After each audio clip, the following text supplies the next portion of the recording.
serious on the issue of public order. She'd rather spend her time in the chamber glued to her phone as... Well, hello there. I do hope you're all well, and I do hope you all had a wonderful weekend. But anyway, welcome to the House of Commons. And does it have a mobile phone problem? Well, last Monday in the debate, in the motion to approve the Draft Public Order Act 1986 and serious disruption to the life of a Community Regulations 2023, our Home Secretary Suella Braverman was going through her drivel of a speech. Then Labour's MP, Dame Diana Johnson, asked her to give way to ask a question that makes this debate look a little bit silly. Circumstances. Our job here is to give them the powers, to empower them and enable them to take the fullest and most lawful approach. One last. I'm very grateful to the Home Secretary, and I just wanted to ask her whether the police have specifically requested these new powers. I was minded to refer to the Metropolitan Police's Deputy Assistant Commissioner, Aid Adelkan, who said in relation to recent slow march protests, once a protest is deemed to have caused serious disruption or may do so, we are taking swift action to stop it. So I just wondered if the Home Secretary disagreed there with what the Assistant Commissioner was saying, that the police already have the powers that they need. One of the first things I did when I became Home Secretary, and indeed with my colleague, the Policing Minister, and with the Prime Minister, was meet with policing leads, both at Metropolitan Police and nationwide, to hear from them about the challenges that they are facing, have been facing when it comes to policing protests. And they have requested extra powers, then they have requested extra clarity in the law. But let me get back to what I was going to say, Mr. Deputy Speaker. I find it surprising and disappointing to see that Labour MPs are not supporting the measures put forward today, given how important they are to the public and how damaging serious disruption. Yeah. Enough of that Tory gaslighting. Did you notice the Tory bell tap behind our Home Secretary tapping away on his phone? Probably checking out for more tractor porn in Country Weekly or wherever they get it. But, well, bear that in mind as Shadow Home Secretary Yvette Cooper asks our leaky Sue to give way. This government, Mr. Deputy Speaker, and the police have always maintained that the powers are necessary to respond effectively to guerrilla protests. Clearly, it's important that the Home Secretary gives accurate information to Parliament. So can she clarify her answer to my right honourable friend, the Select Committee Chair, as to whether the police and the NPCC have requested the precise wording that she has put forward in this legislation?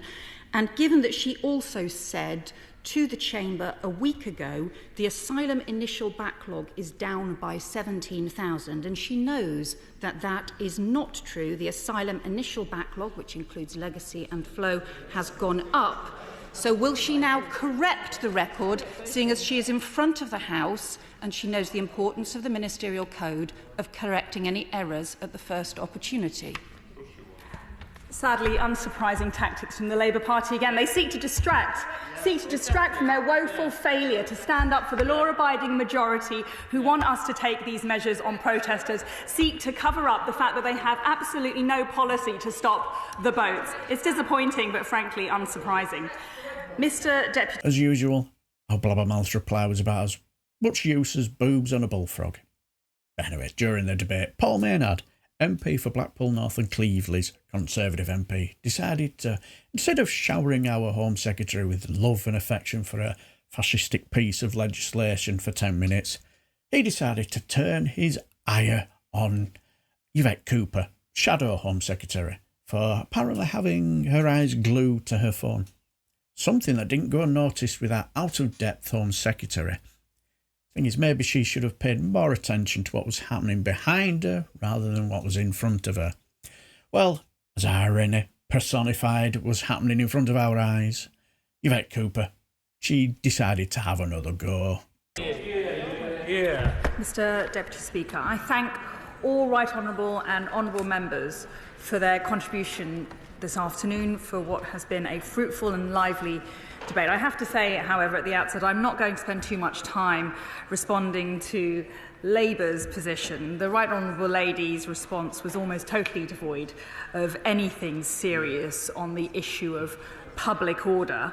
she'd rather spend her time in the chamber glued to her phone, as my honourable friend, the member for Blackpool and Cleveley's remarked, or she'd rather...